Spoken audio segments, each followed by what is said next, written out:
Assalamu alaikum students, how are you?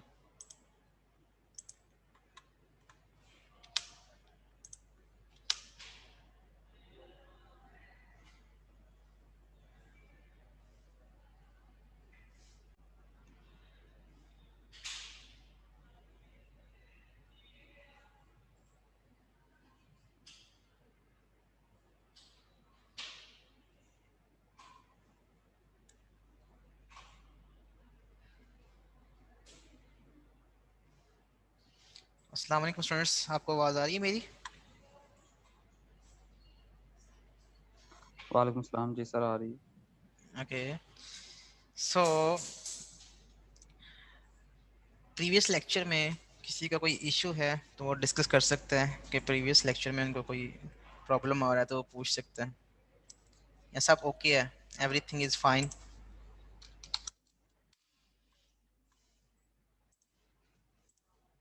Okay सब कुछ?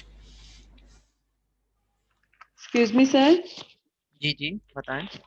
Sir अब जो ये यूनिवर्सिटीज बंद हो रही है ना, तो फिर हमारे मिड होंगे कि नहीं? आपके मिड होंगे, ऑफ कोर्स होंगे। और उसमें मिड की वेटेज जो है वो डिफर कर सकती है कि मिड की वेटेज कितनी रखनी है, लेकिन मिड तो होंगे। Okay sir. सर अब ये तो पक्का है ना कि अब ऑनलाइन ही होंगी? हाँ, गवर्नमेंट ने जो है ना छुट्टियां कर दी हैं, तो 26 से जो है ऑनवर्ड जो है वो छुट्टियां हो रही हैं आप लोगों को। मतलब आप घर पे क्लासेस लोगे, सारी की सारी क्लासेस। तो यस सर। उसके बाद जो कुछ ये तो कोर्स आप ऑलरेडी जो है वो ऑनलाइन था, तो 26 से आप जो बाकी कोर्सेज हैं वो भी ऑनलाइन हो जाएंगे। अभी तो आप कंप्लीटली घर पे बैठ के आप होम लर्निंग करेंगे। सर मिड और का क्या ऑनलाइन है? हमारा जो मिड है वो तो पहले ही प्लान था कि हम ऑनलाइन ही करेंगे, क्योंकि हमारा कोर्स ही ऑनलाइन था। तो हम इसको ऑनलाइन ही लेके चलेंगे। तो मिड टर्म आपका इस तरह से, लेकिन ऑफ कोर्स इसकी थोड़ी सी वेटेज जो है मिड टर्म की वो कम हो जाएगी, क्योंकि जो प्रीवियस प्लान था उसके अकॉर्डिंगली आपकी जो वेटेज है वो मैं आपको बता देता हूँ। आप अगर हमारी क्लास कंप्लीटली ऑनलाइन रहता है, कंप्लीट ऑनलाइन सिस्टम रहता है, तो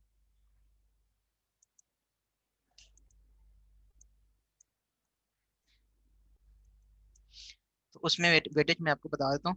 वेटेज थोड़ी डिफरेंट हो जाती है। उसमें सबसे पहले जो फाइनल एग्जाम है ना। सर आपकी आवाज नहीं सही आ रही।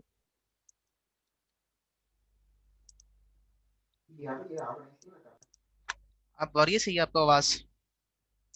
सर ओके सही आ रही है। आवाज तो सही आ रही है। आ रही है सही ओके सर आवाज। ओके। सो फाइनल एग्जाम जो है उसमें दो तीन चीज़ें हो सकती हैं कि वो फाइनल एग्जाम जो है एक तो आपको कोई प्रोजेक्ट भी दिया जाए उसके साथ साथ एग्जाम के साथ, और प्लस फाइनल एग्जाम भी हो आपके पास। ठीक है, और इस तरह की चीज़ हो सकती है। और इसकी जो वेटेज होगी वो अराउंड 60% होगी। ठीक है, 60%। बाकी जो रेस्ट ऑफ 40% है, ये 60% है आपके पास। बाकी जो 40% है वो आपके उसमें दूसरी असेसमेंट्स हैं, एक्स्ट्रा असेसमेंट्स। ठीक है, वो एक्स्ट्रा असेसमेंट्स में है वो कौन कौन सी हैं? वो उसमें आपके क्विजेज हैं, असाइनमेंट्स हैं। तो क्विज प्रोजेक्ट है, इस क्विजेज प्लस असाइनमेंट्स हैं आपके पास। ठीक है, या इसमें क्लास पार्टिसिपेशन है, सीपी। तो इसकी 40% वेटेज है। तो इसमें जो हम नॉर्मली अगर हम क्विजेज की बात करें तो क्विजेज की परसेंटेज जो है वो 20% होगी या 15% होगी। 15% इसकी और सीपी की 5% है। तो मतलब ये 40% जो है इनकी टोटल मिक्स करके हम 40% इसको कहेंगे, इसकी वेटेज 40% है। तो इसकी कम मतलब अगर हो सकता है कि 20% असाइनमेंट हो जाए, 15% क्विजेज हो जाए, 5% सीपी हो जाए, या हो सकता है सीपी हो ही ना, 20% ये हो जाए, 20% असाइनमेंट्स और 20% क्विजेज। तो ये रफली हम कह सकते हैं कि 40% हमारे पास ये है, और 60% ये है जिसमें दो चीजें होंगी। इसमें सर आपके आप पास लिख एक, रहे हैं, ये स्क्रीन शेयर की है या नहीं वो वाली? ये बता रहे हैं बस। मैंने आपके साथ स्क्रीन शेयर नहीं की। नहीं चलो मैं सर, आपको स्लाइड स्क्रीन, शो हो गया बस। यस सर, अब हो गया। सो मैं आपको बताना चाह रहा था कि कम्प्लीटली ऑनलाइन सिस्टम सेमेस्टर के केस में हमारे पास जो एग्ज़ाम असेसमेंट पॉलिसी है वो ये होगी, अवेल्यूएशन पॉलिसी ये होगी कि 60% आपका जो है वो फाइनल एग्ज़ाम है, जिसमें प्रोजेक्ट है प्लस एग्ज़ाम है, which is equal to 60%। Okay, तो एग्ज़ाम जो है फाइनल एग्ज़ाम की बात कर रहे हैं, ये मिड टर्म एग्ज़ाम की बात नहीं कर रहे हैं, ये फाइनल एग्ज़ाम है। ओके, और इसके साथ कोई प्रोजेक्ट जो है वो हो सकता है। ओके, तो ये दोनों मिलके 60% जो है वो बनाते हैं। बाकी सर इसका 40% प्रोजेक्ट किस टाइप का होगा? इसका प्रोजेक्ट जो है वो आपको दिया जा सकता है। फॉर एग्जाम्पल अभी आज जो हम एक क्वेश्चन करेंगे, हम लास्ट टाइम जो है अभी मैं आपको बताता हूँ कि इसके प्रोजेक्ट जो है वो किस तरह का होगा। तो लेट मी आपने मुझे ये बिल्कुल क्लास के एंड पर ये क्वेश्चन करना है कि प्रोजेक्ट किस तरह का हो सकता है इसका। ठीक है, तो मैं आपको और पेश सर कर। प्रोजेक्ट जो है वो इंडिविजुअल होगा कि ग्रुप में? हाँ, मतलब ग्रुप्स में हो सकता है, 2 के ग्रुप में हो सकता है, ताकि yes sir. Number of projects जो है वो कम हो जाए। लेकिन यस अगर सर। हम सिर्फ 2 का ही ग्रुप बनाएंगे तो क्या उसमें, अगर 3 या 4 का ग्रुप बना लेना तो उसमें ये होता है कि एक स्टूडेंट काम करता है और बाकी 2 स्टूडेंट जो है वो कुछ भी नहीं करते। ठीक है, तो उसमें फिर उनकी लर्निंग इन नहीं होती। मारते हैं वो। ठीक है, तो एग्जैक्टली तो इस केस में ये है कि हम होता ये है कि अगर एक अच्छा प्रोजेक्ट किया है किसी बंदे ने और उसके साथ 2 नैले से स्टूडेंट्स हैं, ठीक है, दूसरा और तीसरा, तो उनको भी उतने ही मार्क्स देने पड़ते हैं जितना कि उसको दिया। अगर इसको A+ ग्रेड दिया है तो उसको भी अच्छे मार्क्स देने पड़ते हैं। क्यों? क्योंकि बस उन्होंने ग्रुप प्रोजेक्ट अच्छा किया इस वजह से। तो ये थोड़ी सी वैल्यूएशन में प्रॉब्लम होते हैं।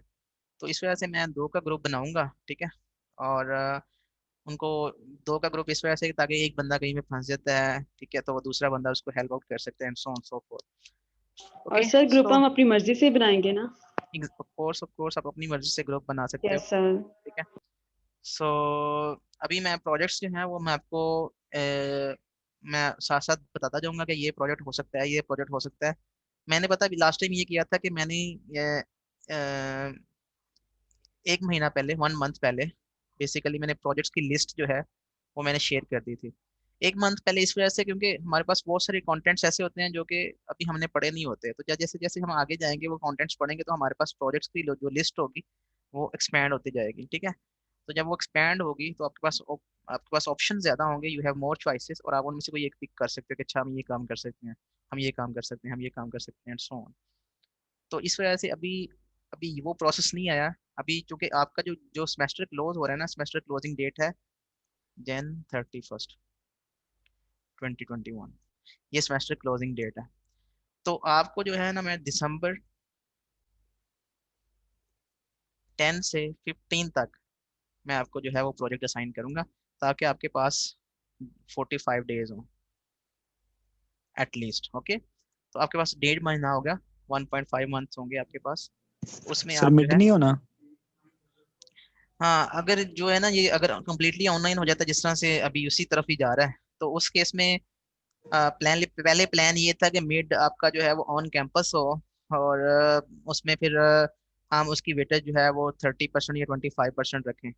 अब जो उसकी वेटेज है वो बेसिकली हम उसको मर्ज कर देंगे असेसमेंट्स में ही। मतलब आपका एक असाइनमेंट ही बेसिकली वो उसको हम बेसिकली मिड टर्म जो है वो भी एक असाइनमेंट के तौर पे कंसिडर होगा। तो उसकी वेटेज जो है वो हम सपोज कह सकते हैं 15% है। ओके, तो 15% असाइनमेंट मिड टर्म की है। ठीक है, बाकी 15 जो है, ये 15% जो है वो क्विजेज हैं, और बाकी 10% जो है वो असाइनमेंट्स हैं। तो इस तरह से हम प्लान कर सकते हैं। क्यों? क्योंकि जो 60% है वो मैंने आपको बता दिया कि ये बाय डिफॉल्ट ये रूल है कि हमने प्रोजेक्ट्स और फाइनल एग्जाम जो है उसकी वेटेज ज्यादा रखनी है। ये पीछे से इंस्ट्रक्शन है। बाकी 40% को हम डिवाइड कर सकते हैं अकॉर्डिंग टू आर चॉइस। तो आप अपने पास लिख लें, मैं आपको दोबारा से लिखवा देता हूँ। 40% जो है आपकी वैल्यूएशन, उसमें समझ लें कि 15% मिड है, प्लस 15% क्विजेस, प्लस 10% असाइनमेंट्स। तो ये मैं इस तरह से मैं प्लान कर रहा हूँ। 60% में बाकी 40% आपका 35% आपका फाइनल है, उसमें आपके पास 15% आपका प्रोजेक्ट है, और 10% जो है ना उस प्रोजेक्ट की असेसमेंट है। इसको हम कह सकते हैं oral viva, viva plus presentation. तो ये अपने पास ये नोट डाउन कर लें। अगर इसमें कोई चेंज होती है तो मैं आपको बाद में बता दूंगा, लेकिन फिलहाल आप अज्यूम करें कि यही आपकी वैल्यूएशन क्राइटेरिया है, इसके अकॉर्डिंगली काम करेंगे। ठीक है, 15% मिड है, उसके बाद 15% क्विज़ेज हैं जो कि हम चल रहे हैं हमारे। मिड जो है वो भी ऑनलाइन ही होगा ऑफ कोर्स, ठीक है। और फाइनल जो है उसकी बात करें तो वो भी ऑनलाइन ही होगा, ठीक है। और बाकी 10% असाइनमेंट्स तो ऐसे ही चल रही हैं जैसे पहले चल रही हैं हमारी असाइनमेंट्स, ओके। प्रोजेक्ट आप एक नई चीज़ है जो कि आपको दिसंबर 15 से जन 25 तक का टाइम मिलेगा, ठीक है, या 20 तक का टाइम मिलेगा। उसके बाद आपकी जन 20 से जन 25 तक आपकी प्रेजेंटेशंस होंगी, वाइवाज होंगे उसके ऊपर, उस प्रोजेक्ट के ऊपर। उसमें आप इसको प्रोजेक्ट के ऊपर आप प्रेजेंटेशन बना के उसके ऊपर वाइवा देंगे आप, ठीक है। 10% वेटेज उसकी होगी, 15% प्रोजेक्ट्स की होगी जो कि एक्चुअल इम्प्लीमेंटेशन है। और इस तरह से आपकी डिवीजन जो है, और 35% आपका फाइनल होगा। तो फाइनल एग्ज़ाम जो है वो भी आपको पीडीएफ की फॉर्म में अवेलेबल होगा ऑनलाइन एलएमएस के ऊपर या ईमेल के थ्रू। आपने जस्ट जो है जिस तरह से आप असाइनमेंट सबमिट करवाते हो इसी तरीके से आपने अपना जो है वो फाइनल जो है एग्ज़ाम वो सबमिट करवाना है। तो फाइनल एग्ज़ाम के लिए ऑनलाइन का आपको पता है कि 4 आवर्स जो है इसमें आपकी ड्यूरेशन होती है, ताकि इसमें सारे के सारे जो चैलेंजेस हैं specially related to internet connection slow है ये वो, तो सारे के सारे कनेक्शन आपकी जो चैलेंजेस है वो इसमें आ जाएं, कंपनसेट हो जाए आपकी सारी क्यूरीज। स्टूडेंट्स याद रहे कि असल में जो फाइनल है वो 2 घंटे का होता है, बाकी जो 2 घंटे आपको एक्स्ट्रा दिए जाते हैं वो आपकी कंपाइलेशन के लिए, ताकि आप उसको स्नैपशॉट लेके उसको पीडीएफ में कन्वर्ट करके उसको अपलोड करें। उसमें 2 घंटे आपको दिए जाते हैं। अगर 4 घंटे के बाद एक स्टूडेंट कहता है कि सर मेरे पास थोड़ा सा और टाइम दे दें, मैंने ये करना था, ये टास्क रह गया, तो वो उसकी क्यूरी वो मानी नहीं जाएगी। 4 घंटे का मतलब है 4 घंटे ही होते हैं, ठीक है। 4 घंटे के सर 1 मिनट भी हो जी। लास्ट टाइम जो फाइनल हुए थे वो तो सर 3 घंटे के थे, 2 घंटे का तो कोई फाइनल नहीं आया हमें, बहुत लेंथी चलो थे। चलें, अगर आप 3 घंटे भी लगाएं तो क्या 1 घंटा आपके लिए काफ़ी नहीं है कि आप उसमें उसको कंपाइल करके उसको अपलोड कर सकें? 1 घंटा काफ़ी नहीं है उसके लिए? तो थिंग इसके कहने का मतलब ये है कि जो 4 घंटे आपको दिए जाते हैं, ठीक है, उसमें सारा का सारा टाइम होता है कि आपने उसको रिटर्न भी करना है, ठीक है, आपने उसके आपने उसकी पिक्स भी लेनी है, आपने उसको कंपाइल करके पीडीएफ में कन्वर्ट भी करना है, और आपने उसको अपलोड भी करना है। तो ये सारे के सारे टास्क जो हैं आपने 4 घंटे में करने होते हैं।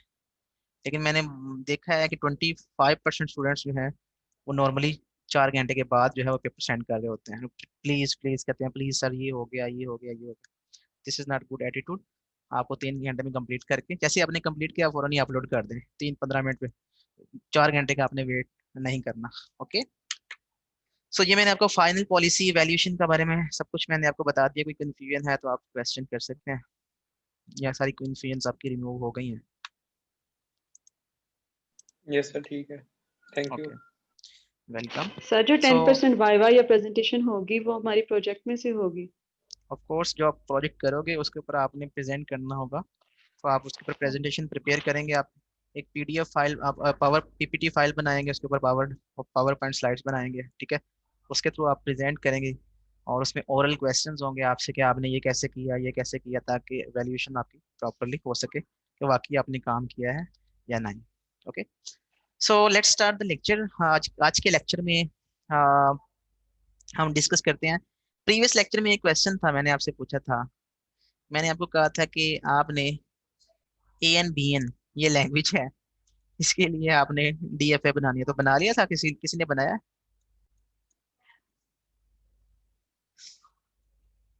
नहीं कि सर। जितने नंबर ऑफ एज हैं उतने नंबर ऑफ बीज होंगे। अगर 3 एज हैं 3 ही बीज होंगे, और एज पहले आएंगे कंजेक्टिव आएंगे, और बीज बाद में आएंगे और कंजेक्टिव आएंगे, एंड सो ऑन। तो ये लैंग्वेज है। तो इसके लिए इसके लिए ये था कि हम इसके लिए एफए नहीं बना सकते। क्यों? क्योंकि एफए जो है वो जिन लैंग्वेजेस के लिए हम एफए बना सकते हैं, ठीक है, उन लैंग्वेजेस को हम कहते हैं रेगुलर लैंग्वेजेस। क्या कहते हैं? Regular languages. A language will be called a regular language if an if a DFA deterministic finite automata can be constructed for that.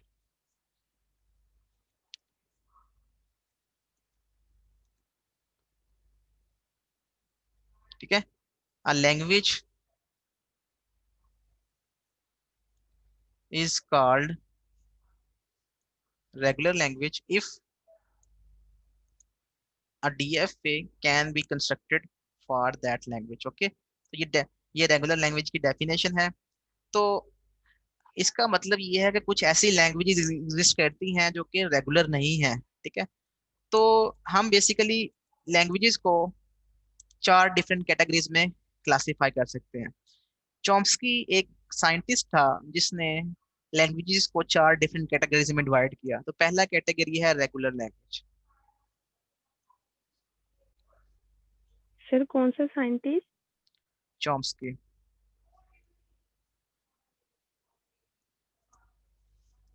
Chomsky जो है वो एक साइंटिस्ट है। उसने चॉम्स्की ने बेसिकली हमारे उसने लैंग्वेजेस को 4 डिफरेंट कैटेगरीज में डिवाइड किया। Regular languages, context context free languages, उसके बाद कॉन्टेक्स्ट सेंसिटिव लैंग्वेजेस। ठीक है, कॉन्टेक्स्ट सेंसिटिव लैंग्वेजेस। उसके बाद रिकर्सिवली एनोमरेबल लैंग्वेजेस। ठीक है, तो रिकर्सिवली एनोमरेबल लैंग्वेजेस जो है ये फोर्थ उसकी कैटेगरी है। तो चॉम्स्की जो कहता है कि हम लैंग्वेजेस जो है वो 4 तरह की हो सकती हैं। या तो वो रेगुलर लैंग्वेज होगी, या वो कॉन्टेक्स्ट फ्री लैंग्वेज होगी, या वो कॉन्टेक्स्ट सेंसिटिव लैंग्वेज होगी, या वो रिकर्सिवली एनोमरेबल लैंग्वेज होगी। ओके, सो हमारे पास जो ANBN लैंग्वेज है, ठीक है, ये जो लैंग्वेज है ANBN, ये किस से बिलोंग करती है? अगर हम इसकी बात करें तो ये रेगुलर लैंग्वेज का पार्ट नहीं है। तो ये हो सकता है कॉन्टेक्स्ट फ्री हो सकता है कॉन्टेक्स्ट सेंसिटिव हो सकता है रिकर्सिवली एनोमरेबल। क्यों? क्योंकि जो रेगुलर लैंग्वेजेस का सेट है, रेगुलर लैंग्वेजेस का सेट है, सबसेट है किसका? कॉन्टेक्स्ट फ्री लैंग्वेजेस का, CFL का। और CFL जो है वो किसका सबसेट है? वो है कॉन्टेक्स्ट सेंसिटिव लैंग्वेजेस का। और कॉन्टेक्स्ट सेंसिटिव किसका सबसेट है? रिकर्सिवली एनोमरेबल लैंग्वेजेस का। ओके, तो ये चॉम्स्की ने ये 4 पार्ट्स में लैंग्वेजेस को डिवाइड किया था। ओके, सो ऐसी लैंग्वेजेस रेगुलर लैंग्वेजेस होंगी जिसके लिए हम DFA बना सकते हैं, डिटर्मिनिस्टिक फाइनाइट ऑटोमेटा बना सकते हैं। ठीक है, सो कैसे पता चलेगा कि एक लैंग्वेज जो है वो उसके लिए DFA बना सकते हैं कि नहीं बना सकते स्टूडेंट्स?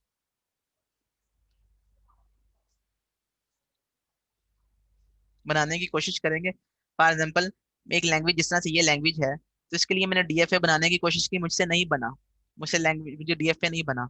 तो क्या मैं कह दूंगा कि ये लैंग्वेज जो है वो रेगुलर नहीं है? ऐसे ही है स्टूडेंट्स? यस हाँ ना सर, करें? यस सर कह मीन देंगे। मीन्स कि ऐसी सारी लैंग्वेज, मैं बता रहा हूँ कि ऐसी सारी लैंग्वेजेस हैं वो रेगुलर लैंग्वेजेस होंगी जिसके लिए हम DFA बना सकते हैं। ठीक है, और अगर एक लैंग्वेज का DFA नहीं बन रहा तो हम कह सकते हैं कि वो लैंग्वेज जो है वो नॉन रेगुलर लैंग्वेज है, वो रेगुलर नहीं है। वो हो सकता है कॉन्टेक्स्ट फ्री हो सकता है कॉन्टेक्स्ट फ्री भी ना कॉन्टेक्स्ट सेंसिटिव हो सकता है कॉन्टेक्स्ट सेंसिटिव ना हो सकता है रिकर्सिवली एनोमरेबल हो। Okay, so the thing is कि हमारे पास एक हमारे पास एक क्राइटेरिया है एवेल्युएशन का कि कौन सी लैंग्वेज रेगुलर है कि नहीं है, वो है DFA। लेकिन अगर मुझसे DFA बनता ही नहीं है, कोई और बना लेता है, ठीक है, तो मैं उसके ऊपर बड़ा जोर लगाता हूँ मुझसे DFA नहीं बनता एक लैंग्वेज का, तो वो मेरी एक जो है ना कम अकली भी हो सकती है कि मेरे से DFA बन ही नहीं रहा। तो क्या मैं कह दूंगा कि वो रेगुलर नहीं है? तो नहीं इसका सर, मतलब ये तो इसका मतलब ये है कि सिर्फ ये कह देना कि इस लैंग्वेज के लिए DFA नहीं बन सकता तो ये नॉन रेगुलर लैंग्वेज है। ठीक है, ये हाँ ये चीज है कि ये रिवर्स जो है वो ऑलवेज ट्रू। वो क्या है reverse? If there exist non regular language, अगर हमारे पास एक नॉन रेगुलर लैंग्वेज जो है वो एग्जिस्ट करती है, तो तब हम कह सकते हैं कि we don't have a DFA for that language. ये चीज ट्रू है? Yes sir. मैंने लिखा है कि if there exist a non regular language then we don't have a DFA for that language. ये चीज ट्रू है। क्यों? अगर एक लैंग्वेज रेगुलर ही नहीं है, इसका मतलब ये है कि उसके लिए डीएफए नहीं बनाया जा सकता। ये चीज हमेशा माइंड में रहनी चाहिए, ठीक है। लेकिन अगर हम इसको रिवर्स करेंगे, अगर हम एक लैंग्वेज के लिए डीएफए नहीं बना सकते, तो क्या वो नॉन रेगुलर होगी? This is the question. So हमारे पास किसी भी चीज को, किसी भी लैंग्वेज को मैयर करने का एक कोई प्रॉपर, कोई सिस्टमेटिक वे होना चाहिए कि वो रेगुलर है कि नहीं है, ठीक है। तो ये आपने नोट कर लिया है, ये सारा कुछ? जैसा कर लिया। ओके। सो वो सिस्टमेटिक वे क्या है कि एक लैंग्वेज को प्रूफ करना है कि whether whether a language L is regular और नॉट। इसको प्रूफ करना है, इसका आंसर देना है एक सिस्टमेटिक वे से। तो वो कौन सा सिस्टमेटिक वे कौन सा है? वो सिस्टमेटिक ये नहीं है कि हम उसका डीएफए बनाए और अगर डीएफए नहीं बनता तो हम कह दें कि ये रेगुलर नहीं है। तो हो सकता है उसका डीएफए मुझसे ना बन रहा हो, किसी और से ना बन रहा हो, तो ये कोई प्रॉपर वे नहीं है, सिस्टमेटिक वे नहीं है। तो उसका प्रॉपर वे है पंपिंग लेमा। हम पंपिंग लेमा से ये प्रूफ करेंगे। पंपिंग लेमा क्या है? लेमा जो है वो बेसिकली एक सर LEMM में स्पेलिंग इसकी। Yes yes. तो यस। पंपिंग लेमा जो है ये बेसिकली एक प्रूफ के तौर पे जो है हम बताएंगे, लिखेंगे हर लैंग्वेज को। पंपिंग लेमा क्या है? एक बेसिकली स्टेप्स है, नंबर ऑफ स्टेप्स। वो किसी लैंग्वेज के ऊपर वो पंपिंग लेमा रन करेंगे, तो वो स्टेप्स की बेस पे हम बताएंगे कि वो लैंग्वेज रेगुलर है या नहीं है। ओके। तो ये एक सिस्टमैटिक वे है प्रूफ करने के लिए कि कौन सी लैंग्वेज रेगुलर है या नहीं है। हम बजाय से कि उसके ऊपर जोर लगाएं, एन बी एन के ऊपर जोर लगाएं कि इसके लिए हम डीएफए बना सकते हैं कि नहीं बना सकते, हम सबसे पहले इसको पंपिंग लेमा के थ्रू प्रूफ करेंगे कि ये रेगुलर है। अगर तो ये प्रूफ हो जाती है कि ये रेगुलर है, फिर हम जोर लगाएंगे इसके लिए डीएफए बनाने का। अगर वो प्रूफ हो जाती है कि ये नॉन रेगुलर है, ठीक है, तो फिर हम उसके ऊपर उसके लिए कभी भी जोर नहीं लगाएंगे कि हम उसके लिए डीएफए बनाएं। क्यों? क्योंकि नॉन रेगुलर लैंग्वेज के लिए कभी भी डीएफए नहीं बन सकता। इट्स प्रूफ, ठीक है। जैसे कि ए एन बी एन है, ये नॉन रेगुलर लैंग्वेज है और इसके लिए कभी भी आप डीएफए नहीं बना सकते। ये नॉन रेगुलर लैंग्वेज को इसको हम प्रूफ करेंगे कि ये पंपिंग लेमा से कि ये वाक्य ही नॉन रेगुलर लैंग्वेज। जी ऑन रजा, आप क्वेश्चन है आपका।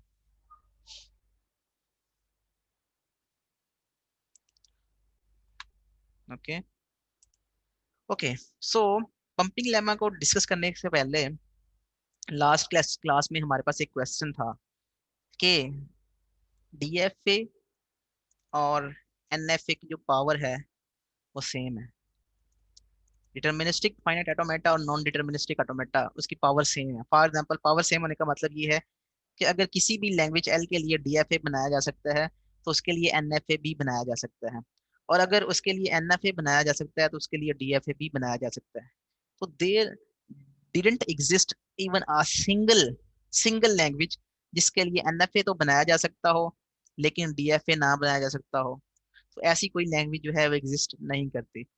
तो हमने, इसका मतलब ये है कि अगर एक लैंग्वेज के लिए डीएफए बना सकते हैं या एक लैंग्वेज के लिए एनएफए बना सकते हैं, तो उस लैंग्वेज के लिए हम सेम लैंग्वेज जिसके लिए एनएफए बना सकते हैं उसके लिए फिर डीएफए भी बना सकते हैं, और जिसके लिए एनएफए डीएफए बना सकते हैं उसके लिए एनएफए भी बना सकते हैं। ओके।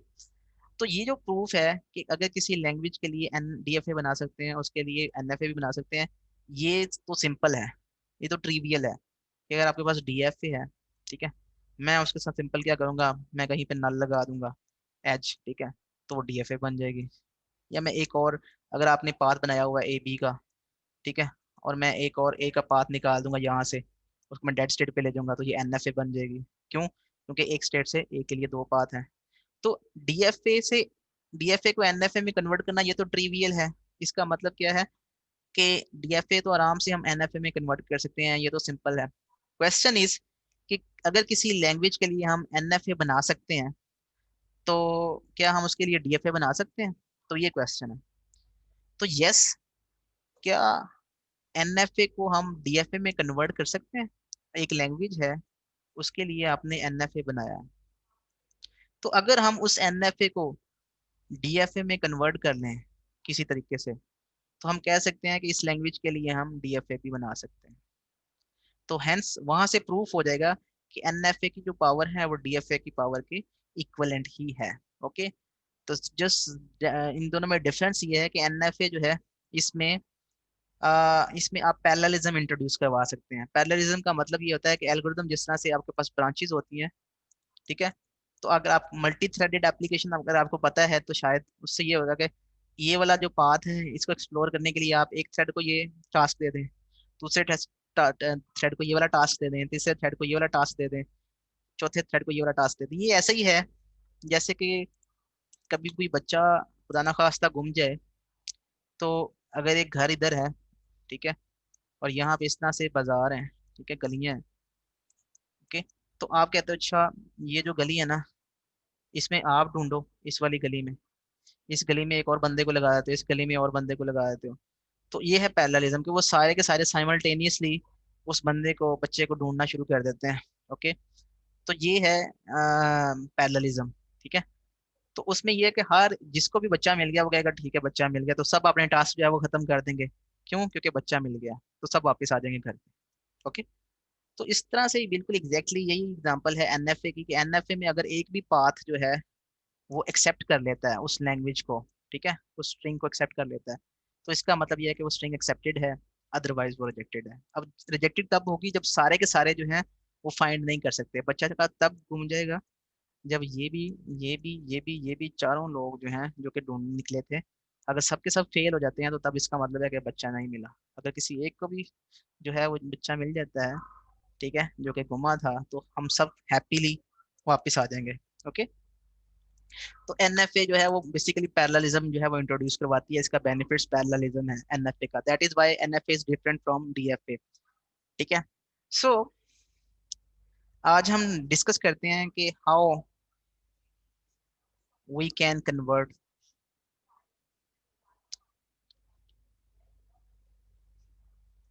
NFA into DFA. तो एनएफए को डीएफए में कन्वर्ट करने का प्रोसेस जो है वो समझते हैं। ठीक है। तो इसकी मैं एग्जांपल जो है वो मैं इधर से देख लेता हूँ स्लाइड से।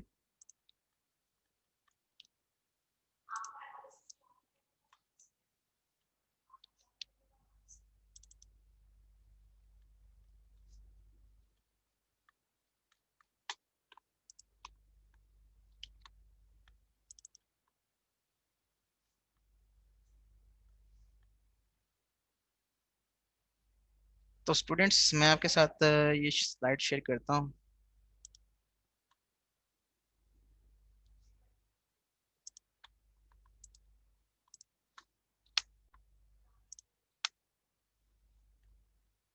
आपको आपको एग्जांपल नजर नजर आ रही है, ये वाली एग्जांपल कंटिन्यूड के नाम से? यस सर आ रही है। ओके। चल तो पे ये, जाएगा नीचे यस सर। सर आ रही है। हाँ, ये अपने पास इसकी ये पिक बना लें, ठीक है, इसको कंस्ट्रक्ट कर लें अपने पास। फिर हम इसको जो है ये एनएफ है या डीएफ है, ये पहले बताएं क्यों सर स्टूडेंट्स? एनएफ है। सर ये एनएफ एनएफए एनएफए है। Sir, NFA. एनएफ एनएफए कैसे है? स्टेट नंबर 2 से बी का पाथ स्टेट नंबर 2 पे भी है और बी का पाथ स्टेट नंबर 4 तक भी है, तो सेम स्टेट से सेम लेटर के लिए दो डिफरेंट पाथ्स हैं, लिहाजा ये एनएफए है। तो अगर एक स्टेट पे भी ऐसा काम हो रहा है तो वो एनएफए होगी। ठीक है। सो दूसरा ये है कि इसकी जो लास्ट स्टेट है उसके ऊपर कोई भी एज नहीं है, ना ए का है ना बी का है। ठीक है। तो वो तो डीएफए में भी हो सकता है, लेकिन यहाँ पे जो मेन करेक्टरिस्टिक है वो सेम स्टेट से सेम लेटर के लिए दो पाथ हैं, लिहाजा ये एनएफए है। तो इसको आप जो है वो अपने पास नोट डाउन कर लें। तो हम अगर इस एनएफए को डीएफए में कन्वर्ट कर लेते हैं, तो इसका मतलब ये है कि हर एनएफए को उसी प्रोसेस से, जिस प्रोसेस से हम इसको कन्वर्ट करेंगे, उसी प्रोसेस से डीएफए में कन्वर्ट किया जा सकता है। तो लिहाजा हम कह सकते हैं कि जिस लैंग्वेज के लिए भी एनएफए बनाया जा सकता है, उस लैंग्वेज के लिए हम डीएफए भी बना सकते हैं। ओके। सो मैं इसको नोट डाउन कर लेता हूँ यहाँ पे।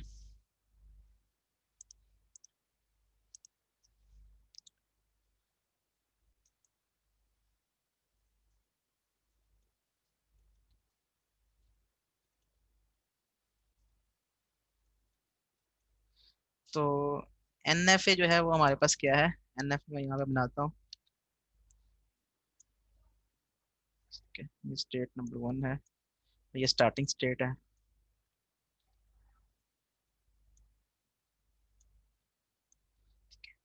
ये स्टेट नंबर 2 है,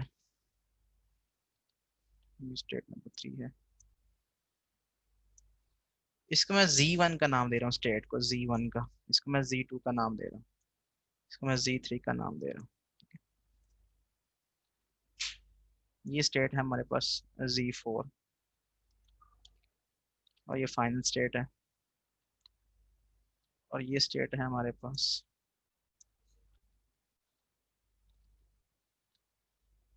Z5, और ये फाइनल स्टेट है। इसके ऊपर लेबल है A का, B का, A, B।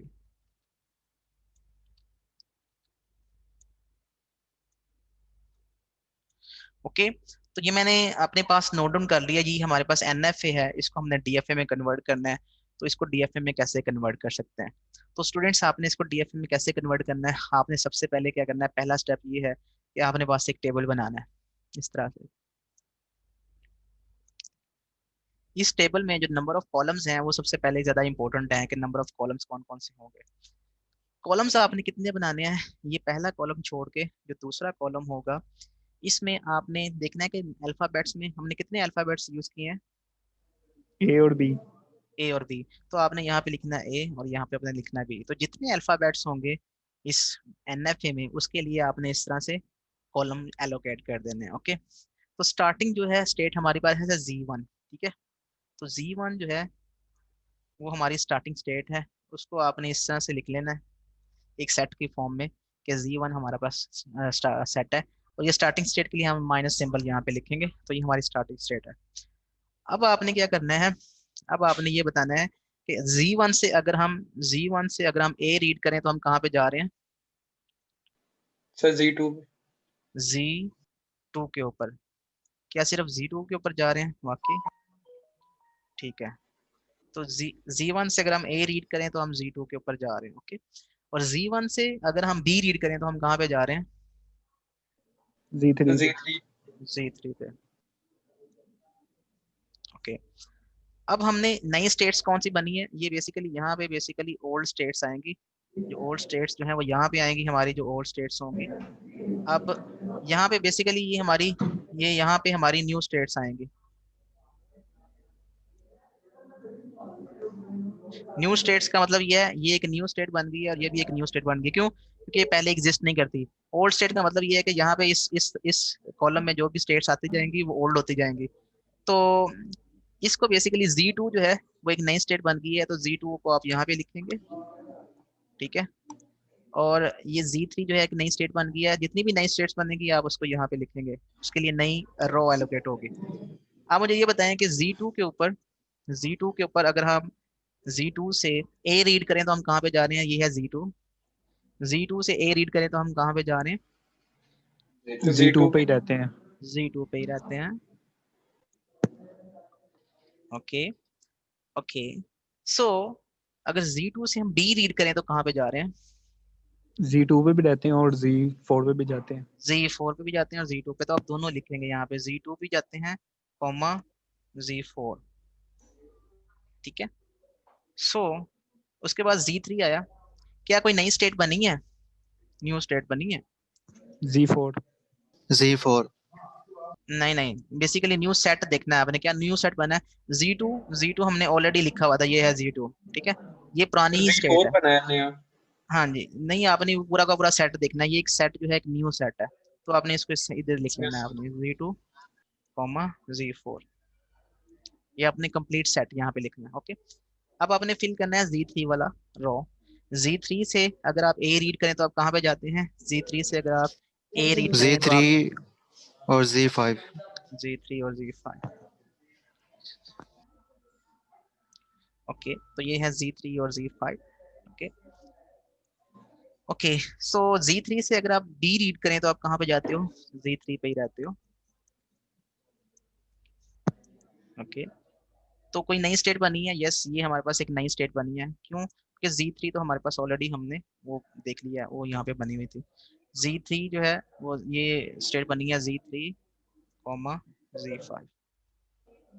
अब आपने दोनों का देखना है। Z2 से अगर हमने A रीड करना है तो हम कहाँ पे जा सकते हैं? Z2 से अगर हम A रीड करें तो हम कहाँ पे जा सकते हैं, बताएं?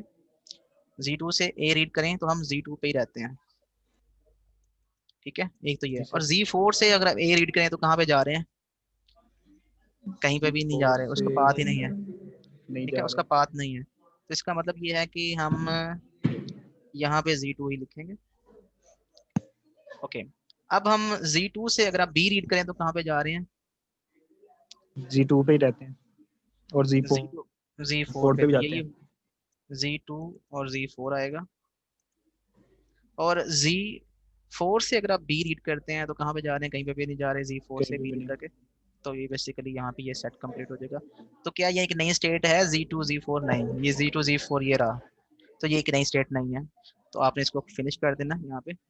अब आपने इसके लिए देखना है Z3 से अगर हम A रीड करें तो हम Z3 पे भी रहते हैं और Z5 पे भी चले जाते हैं। और Z5 से A रीड करें तो उसका पाथ नहीं है, तो लिहाजा ये यही स्टेट है। Z3 से अगर हम B रीड करें तो हम Z3 पे ही रहते हैं। और Z5 से अगर हम B रीड करें तो कहीं पे भी नहीं जा रहे, तो लिहाजा यही स्टेट है। तो कोई भी नई स्टेट नहीं बनी, ये Z3 Z5 वाली स्टेट यहाँ पे हो चुकी है। तो लिहाजा यहाँ पे आपने इसको क्लोज कर देना है। तो पहला स्टेप ये था कि आपने Z1 से स्टार्ट करना है, और आपने बेसिकली इस तरह से आपने मूव करते हुए आपने ये इस तरह से रोज फिल करनी है। अब आपका एल्गोरिथम क्लोज हो चुका है, स्टार्टिंग स्टेट Z1 है, ठीक है। तो जिस सबसेट में Z1 आएगा ना, वो आपकी स्टार्टिंग स्टेट होगी। तो ये स्टेट्स आपके पास, टोटल जो स्टेट्स है ना, वो बेसिकली ये स्टेट्स हैं आपके पास, ये स्टेट्स हैं, ठीक है, ये स्टेट्स हैं। तो इसको आप जो है ना वो थोड़ी सी x1 आवाज का नहीं आ नाम, रही। इसको आप x1 का नाम दे दो, इसको आप x2 का नाम दे दो, इसको बोल रहे आप हैं। x3, इसको आप x3 का नाम दे दो, इसको आप x4 का नाम दे दो, और इसको आप x5 का नाम दे दो। ओके, तो ये आपके पास 5 स्टेट्स बनी हैं जो कि ओल्ड स्टेट्स हैं, वो x1 x2 x3 x4 x5, ठीक है। अब जिस स्टेट में Z1 आ रहा है, वो x1 वाली स्टेट जो है वो x वाली स्टेट जो है वो इनिशियल स्टेट होगी। तो Z जिसके साथ Z1 आ रहा है, Z1 सिर्फ इस स्टेट में आ रहा है, Z1 पहली वाली स्टेट में, तो इस ये इनिशियल स्टेट होगी x1 हमारी। बेसिकली हमने क्या करना है, हम ओल्ड इस स्टेट्स को यूज करते हुए हम एक नया DFA बनाना चाह रहे हैं। तो ये जो Z1 Z2 Z3 Z4 Z5 ये स्टेट्स जो हैं वो NFA की थी। अब x1 x2 x3 x4 x5 ये स्टेट्स जो हैं वो DFA की होंगी।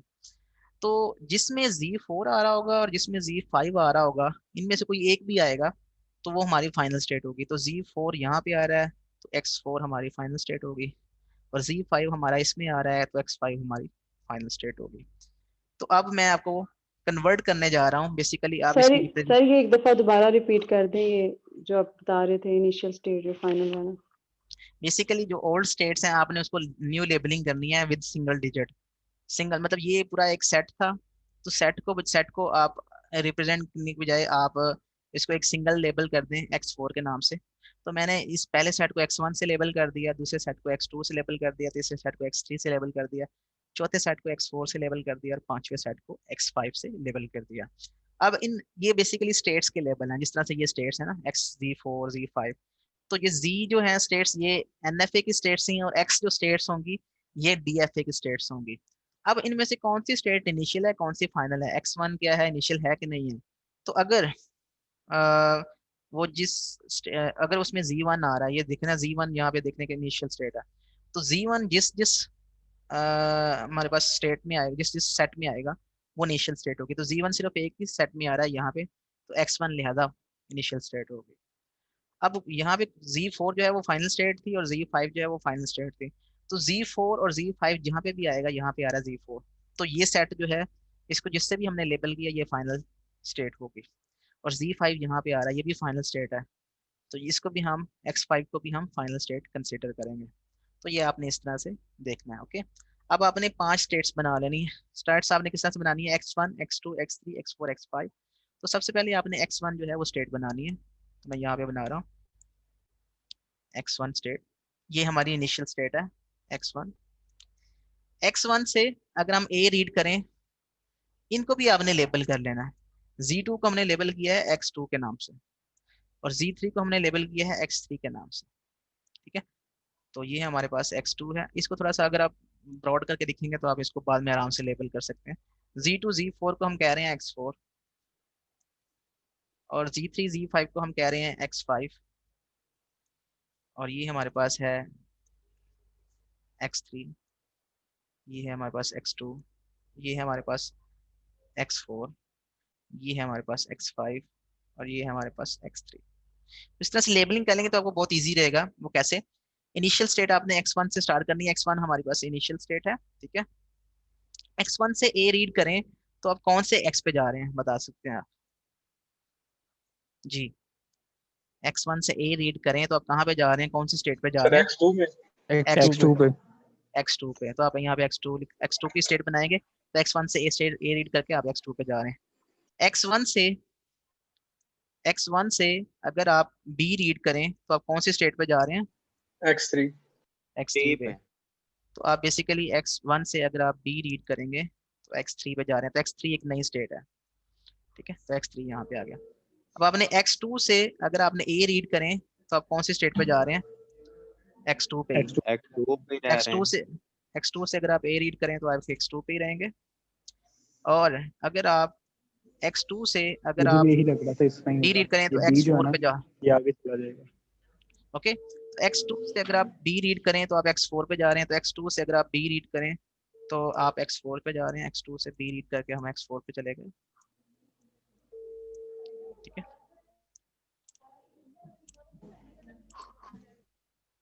ओके, सो इस तरह से अब नेक्स्ट स्टेट है X3। X3 से अगर हम A रीड करें तो हम X5 पे जा रहे हैं। X5 एक नई स्टेट है। X3 से अगर हम A रीड करें तो हम X5 पे जा रहे हैं। और X3 से अगर हम B रीड करें तो हम X3 पे जा रहे हैं। तो X3 जो है यहाँ पे ही है, इसकी सेल्फ लूप लगेगा B के साथ। X4 से अगर हम A रीड करें तो हम X2 पे जा रहे हैं। X4 से A रीड करें तो हम X2 पे जा रहे हैं। तो यहाँ से हम A रीड करेंगे तो हम दोबारा से X2 पे आएंगे X4 से।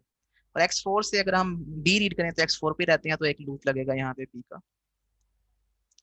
और X5 से अगर हम A रीड करें तो हम X5 पे ही रहते हैं, तो यहाँ पे लूप लगेगा सेल्फ A का।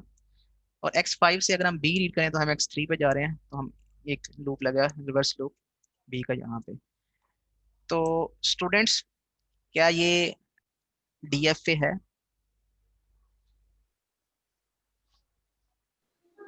यस सर DFA है। सर शक्ल सूरत से लग रहा है। इसका कोई भी स्टेट ऐसी नहीं है जिससे एक सेम कैरेक्टर के लिए दो पाथ निकल रहे हों। यस अब सर एक ही पास है इसलिए। इसमें एक चीज मिसिंग है अभी। इसमें हमने ये कहा था ये हमारी स्टार्टिंग स्टेट है X1। तो फाइनल स्टेज नहीं था। तो फाइनल स्टेट्स कौन सी होंगी? X4 और X5 हमारी फाइनल स्टेट्स हैं। यहाँ पे देखें, हमने लिखा था कि X4 हमारी फाइनल स्टेट होगी, X5 हमारी फाइनल स्टेट होगी। तो X4 और X5 जो है वो हमारी फाइनल स्टेट होंगी। तो X4 को मैं फाइनल स्टेट बना दूंगा, डबल सर्कल कर दूंगा इसको, ठीक है। और X5 को डबल सर्कल कर दूंगा मैं। तो ये हमारी फाइनल स्टेट्स होंगी। सर ये एक बार प्लीज रिपीट कर दें, आपने ये कैसे बनाया है? सर ये बताइएगा ये डिटरमाइन कैसे किया था कि X4 होगी फाइनल? मैं भूल गया कुछ। सपोज किया है। तुक्का मारो पाकिस्तानी। सपोज नहीं किया, ना हो सके साथ।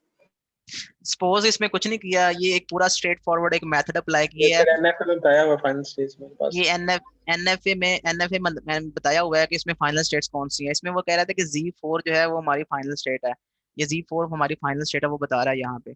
और Z5 हमारी फाइनल स्टेट है, ये NFA में बताया हुआ है।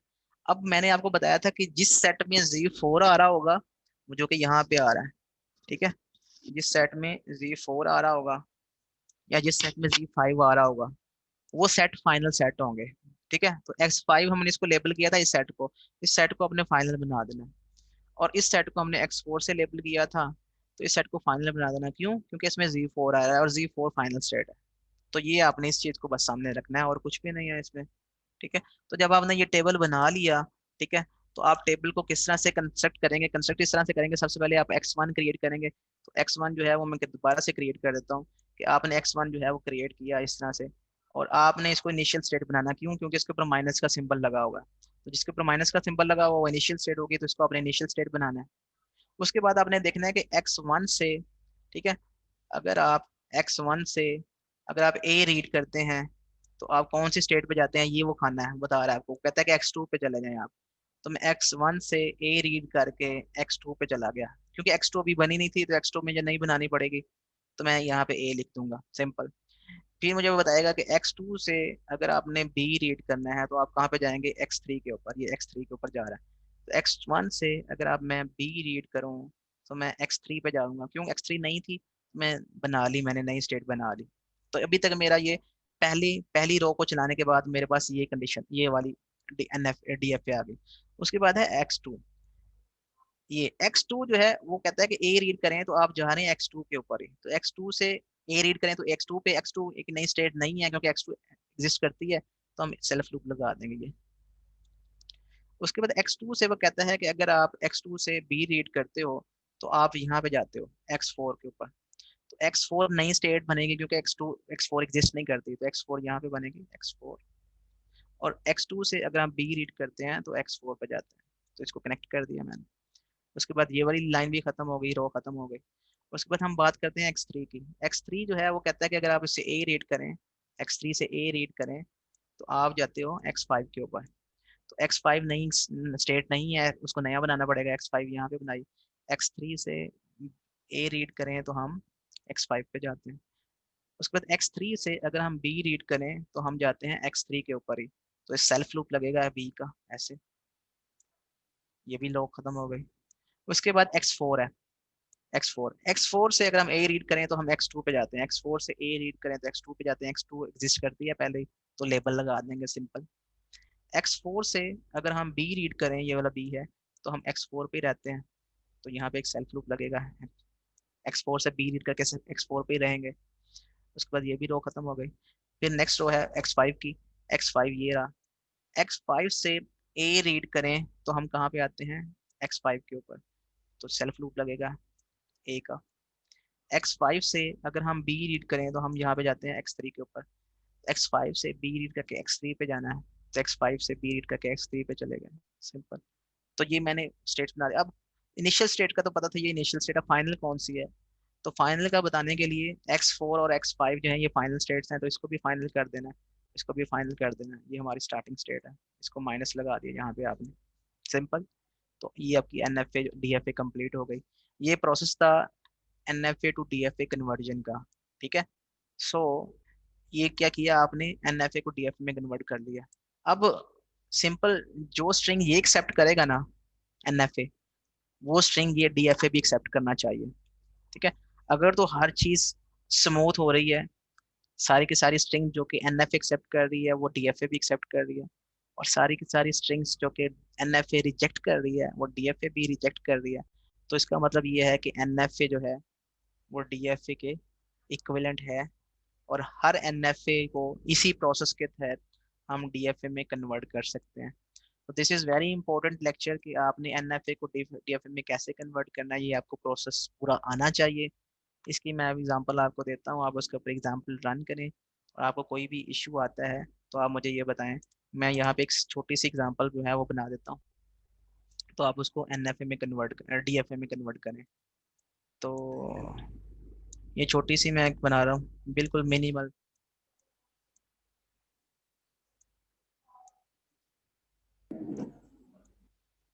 सर ठीक है जी। जी। तो ये मैंने एक एनएफए सर बनाई है, आप इसको कन्वर्ट करें डीएफए में यूजिंग सेम प्रोसीजर। आपने ये बेसिकली सेम प्रोसीजर यूज करना है, ठीक है। ये जी, अब कोई क्वेश्चन है तो पूछ सकते हैं आप। ये है बेसिकली Z1, ये है बेसिकली Z2, दो स्टेट्स हैं, एक इनिशियल है एक फाइनल स्टेट है, इसके ऊपर सेल्फ लूप है ए कॉमा बी का, और बी का लूप इधर जा रहा है, ठीक है। तो इसके लिए आपने क्या करना है, इसके लिए आपने इस एन एफ ए के लिए, एन एफ ए क्यों है, क्योंकि Z1 से ए का पाथ ये भी है और ये भी है, तो एक सेम स्टेट से सेम लेटर के लिए दो पाथ हैं, तो लिहाजा ये एन एफ ए है, इसको आपने डी एफ ए में कन्वर्ट करना है। तो convert this N F A into equivalent D F A. जी, कोई क्वेश्चन है तो पूछें आप।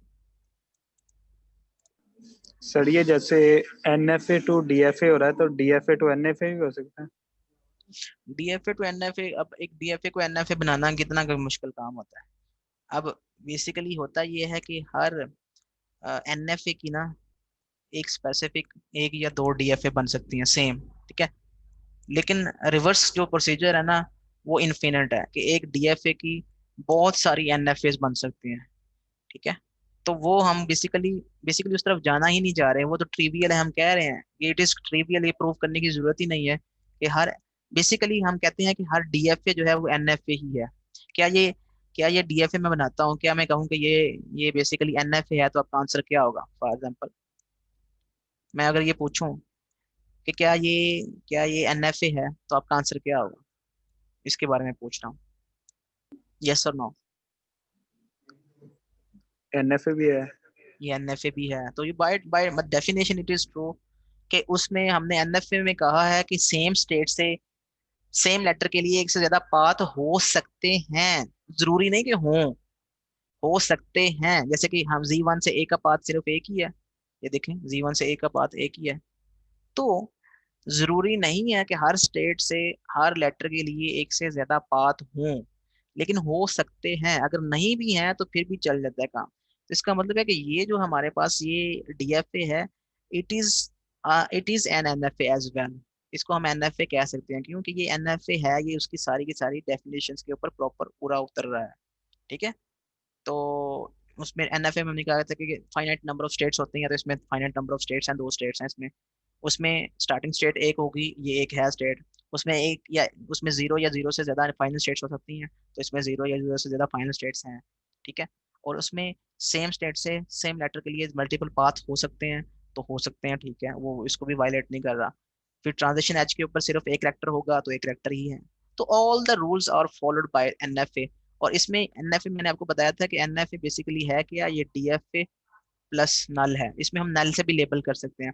तो मेरा दिल करे तो मैं नल से लेबल करूं, मेरा दिल नहीं करता तो मैं नल से लेबल नहीं करता, मुझे नहीं चाहिए नल। तो every DFA is by default an NFA. तो वो चीज प्रूव करने की जरूरत ही नहीं है कि अगर डीएफए जो है वो एग्जिस्ट करती है तो उसके लिए एनएफए बनाया जा सकता है। क्यों? क्योंकि DFA is by default is an NFA. तो ये चीज प्रूव करने की जरूरत नहीं है। तो प्रूफ जो है वो रिवर्स था कि क्या एनएफए एक जो है वो किसी लैंग्वेज के लिए एग्जिस्ट करता है, तो क्या डीएफए बना सकते हैं। ओके, तो ये था बेसिक जो प्रूफ करना था, वो हमने प्रूफ बाय कंस्ट्रक्शन किया। There are different types of proofs. Proof जो है उनके डिफरेंट टाइप्स होते हैं। हमने प्रूफ किया बाय कंस्ट्रक्शन, कंस्ट्रक्ट करके एक चीज को बना के प्रूफ किया है कि क्या एनएफए को प्रॉपर स्टेप्स के थ्रू डीएफए में कन्वर्ट कर सकते हैं, क्या there exist some proper steps. तो हम प्रॉपर स्टेप्स हम फॉलो करके, तो हमने वही स्टेप्स जो हैं वो इस एनएफए के लिए फॉलो करने हैं। तो आप देखिएगा कि ये पहले आपने मुझे ये बताना है कि इसकी लैंग्वेज कौन सी है, ये लैंग्वेज कौन सी है। मैंने आप रिवर्स क्वेश्चन करना शुरू कर दिए हैं। मैंने आपको एनएफए दे दिया है और मैंने आपसे लैंग्वेज पूछ लिया है। पहले मैं आपको लैंग्वेज देता था और मैं आपसे एनएफए पूछता था। अब मैंने आपको एनएफए दिया और मैं आपसे लैंग्वेज पूछ लिया। जब आप लैंग्वेज आइडेंटिफाई कर लेंगे और जब आप इसको कन्वर्ट कर लेंगे, तो उस लैंग्वेज के जितने भी स्ट्रिंग्स होंगे क्या वो डीएफए एक्सेप्ट कर रहा है, ये भी आपने प्रूव करना है। तो यू हैव टू क्वेश्चंस। आपने आपने जो है आपने क्या करना है, आपने एक तो मेरे इसको क्वेश्चन आपने इसका बेसिकली डीएफए बनाना है, ठीक है, जो कि रेड कलर में आपको यहाँ पे रेड कलर में मैंने शेड किया है। इस एनएफए का आपने डीएफए बनाना है और आपने लैंग्वेज का भी बताना है। तो ये दोनों काम आपने करना। फिर आपने वेरीफाई भी करना है कोई ऐसी स्ट्रिंग है जो कि डीएफए एक्सेप्ट कर रही है और एनएफए एक्सेप्ट नहीं कर रही, या एनएफए एक्सेप्ट कर रही है डीएफए एक्सेप्ट नहीं कर रही। तो do this task, I will come back in 10 minutes। Okay, you have 10 minutes। सारे क्वेश्चन है। जी जी जी बताएं।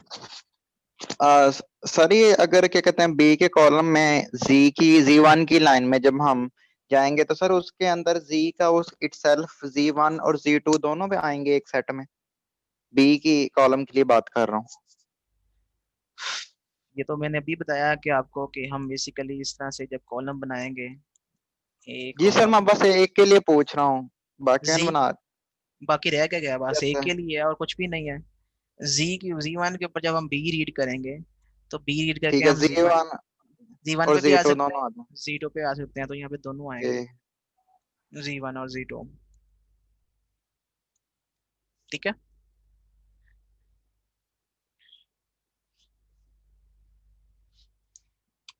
सर इसकी लैंग्वेज जो आएगी वो मस्ट बी पे एंड होगी। बी पे एंड होगी, ठीक है, लैंग्वेज आपने आइडेंटिफाई कर दी है। तो जितने भी स्ट्रिंग्स इस लैंग्वेज का पार्ट होंगे वो बी पे एंड हो रहे होंगे। अगर कोई स्ट्रिंग ऐसा जो कि ए पे एंड हो रहा है वो एक्सेप्ट नहीं होना चाहिए, और ऐसे सारे वर्ड जो कि बी पे एंड हो रहे हैं वो एक्सेप्ट होने चाहिए। तो आपने डीएफए बनाना है जो कि ये वाला काम कर रहा होगा, लेकिन बनाना इस तरह से है, डायरेक्ट नहीं बनाना है। अब तो डायरेक्ट भी बना सकते हैं आप लैंग्वेज के थ्रू, लेकिन आपने डायरेक्ट नहीं बनाना, आपने इसको कन्वर्ट करना है। तो कन्वर्ट करने का आपने प्रोसीजर समझना है। ठीक है, ये आपको प्रोसीजर से फैमिली करवाने के लिए मैंने ये बेसिकली क्वेश्चन दिया है।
सर बना लिया है।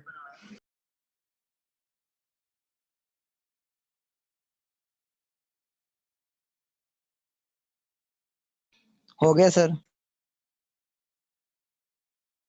हो गया सर।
सॉरी मैंने म्यूट किया हुआ था। मैं दोबारा से आपको बता देता हूँ कि हमारे पास ये NFA है। NFA की लैंग्वेज ये है ऑल स्ट्रिंग्स एंडिंग विद ए, ये हमारे पास एंडिंग विद बी, ये हमारे पास लैंग्वेज है। तो हमने क्या करना है, Z1 से स्टार्ट करना है। Z1 से अगर हमने A रीड किया तो हम Z1 पे ही हैं, और Z1 से अगर हम B रीड करें, ठीक है, तो हम Z1 पे रहते हैं और Z2 पे भी रहते हैं, ठीक है। तो हमने यहाँ पे दोनों लिख लिया Z1 और Z2, ठीक है। Z1 और Z2 हमारे पास एक नई स्टेट बन गई है, हमने यहाँ पे लिख दिया। Z1 से अगर हम A रीड करें तो हम Z1 पे ही रहते हैं। Z2 से अगर हम A रीड करें तो कहीं पे भी नहीं जा रहे। Z1 से अगर हम B रीड करें तो हम Z1 पे भी रहते हैं और Z2 पे भी रहते हैं, तो हमने यहाँ पे दोनों लिख लिए। और Z2 से B का पाथ नहीं है तो ये एज इट इज़ रहेगा। तो हमारे पास इसको मैंने Z1 को X1 से लेबल कर दिया है, ठीक है, और Z1 और Z2 वाले सेट को हमने X2 से लेबल कर दिया है। जिसमें हमारे पास Z2 में Z2 आ रहा है वो हमारी फाइनल स्टेट होगी। तो हमारे पास फाइनल स्टेट जो है वो Z2 यहाँ पे आ रहा है, तो फाइनल स्टेट X2 होगी। जिसमें हमारे पास Z1 आ रहा है, ठीक है, ये हमारी इनिशियल स्टेट होगी, ठीक है।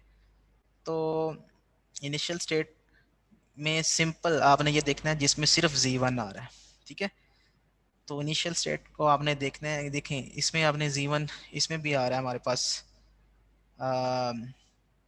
अगर हम बात करें इसमें Z1 आ रहा है, तो क्या Z2 हमारी जो है वो इनिशियल स्टेट हो सकती है? Z2 हमारी इनिशियल स्टेट हो सकती है?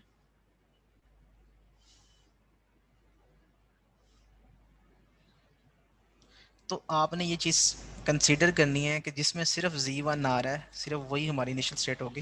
तो इनिशियल स्टेट हमारी X1 ही है, ये वाली, ठीक है। मैंने क्वेश्चन पूछा स्टूडेंट्स, आपने आंसर नहीं दिया। क्या Z2 को मैं इनिशियल स्टेट बना सकता हूँ ऐसे नहीं सर, करके? उसमें ना आ सकते। नो सर, क्यों? क्यों? आंसर क्यों? वाई? इनिशियल स्टेट एक ही होती है। डीएफए में या एनएफए क्योंकि में एक ही होती है क्योंकि स्टार्टिंग इनिशियल स्टेट। स्टेट एक ही, स्टार्टिंग स्टेट एक ही होती है, तो वो हमारी X1 है, ओके। तो ये अब हम इसको इसको अगर हम ये कंसिडर करें, आपकी सबकी DFA यही बनी है कि डिफरेंट यस सर, बनी है ये इससे? यही बनी है आपकी, ओके। सो सेम बनी है, तो फिर आप जो है वो इस जो कोई ऐसी स्ट्रिंग लें जो कि A से एंड हो रही हो, ठीक है, जैसे कि ये स्ट्रिंग है और ये एक्सेप्ट कर रही हो और ये रिजेक्ट कर रही हो, ऐसी कोई स्ट्रिंग है? No sir. तो ऐसी कोई स्ट्रिंग नहीं है, क्यों? क्योंकि जब आप इनिशियल से स्टार्ट करेंगे तो अगर वो उसमें बी आएगा तो वो एंडिंग स्टेट पे उसको ले जाएगा। उसको जितने भी बीज आएंगे वो एंड स्टेट पे ही रहेगा, जैसे कि बी बी बी आ रहा है तो एंड पे ही रहेगा। अगर फिनिश हो जाता है उसको एक्सेप्ट कर लेगा, अगर फिर ए आ जाता है तो उसको नॉन फाइनल स्टेट पे ले जाएगा। फिर जब बी आएगा तो फिर उसको फाइनल स्टेट पे ले जाएगा। तो अगर ये वाला स्ट्रिंग है तो ये एक्सेप्ट करेगा, ठीक है, और अगर ये वाला स्ट्रिंग है तो इसको रिजेक्ट करेगा, ठीक है। तो ये हमारा यही था, हमारी लैंग्वेज भी यही थी कि all strings ending with B वो एक्सेप्ट होनी चाहिए। उसके लिए DFA ये 100% करेक्ट है।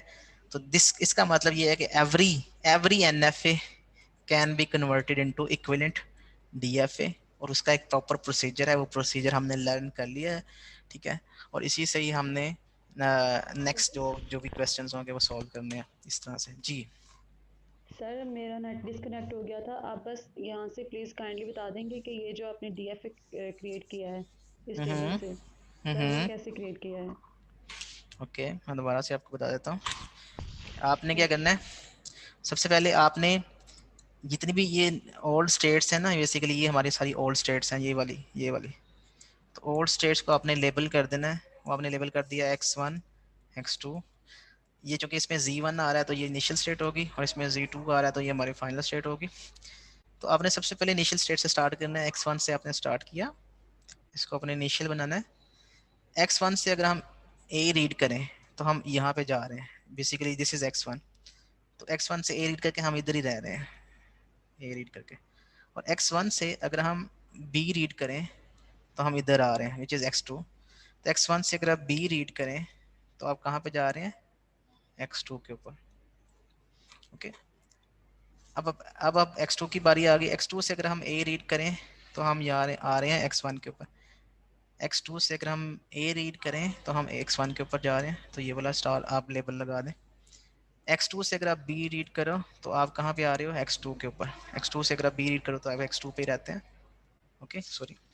सो ये आपका लेबल लग गया। अब X2 जो है फाइनल स्टेट है, इसको अपने फाइनल स्टेट बना देना है। तो ये आपकी DFA जो है वो कंप्लीट हो गई है। यस सर, समझ आ, thank you. Welcome. Okay students, so I hope you have enjoyed today's lecture. Today आज के लेक्चर में हमने ये देखा कि every NFA can be converted into equivalent DFA। जिस लैंग्वेज के लिए हम NFA बना सकते हैं उसके लिए हम DFA भी बना सकते हैं। तो नेक्स्ट क्लास में हम जो है वो ये बेसिकली ये है Kleene closures theorem. Kleene closure theorem ये कहता है कि मैं बताता हूँ आपको, this is called Kleene's theorem. जिसके नाम से क्लीन क्लोजर है, ऑपरेटर का नाम है, उसी वो बेसिकली एक साइंटिस्ट था, उसके नाम से हमने जो है स्टार को हमने क्लीन क्लोजर भी कहते हैं, ठीक है, स्टार ऑपरेटर को। तो ये अपने क्लीन प्रोजेक्ट कहाँ था? मैं बताता हूँ आपको प्रोजेक्ट का भी। तो क्लीन्स थ्योरम जो है वो ये कहता है कि अगर एक NFA है तो हम उसको DFA में कन्वर्ट कर सकते हैं, ठीक है।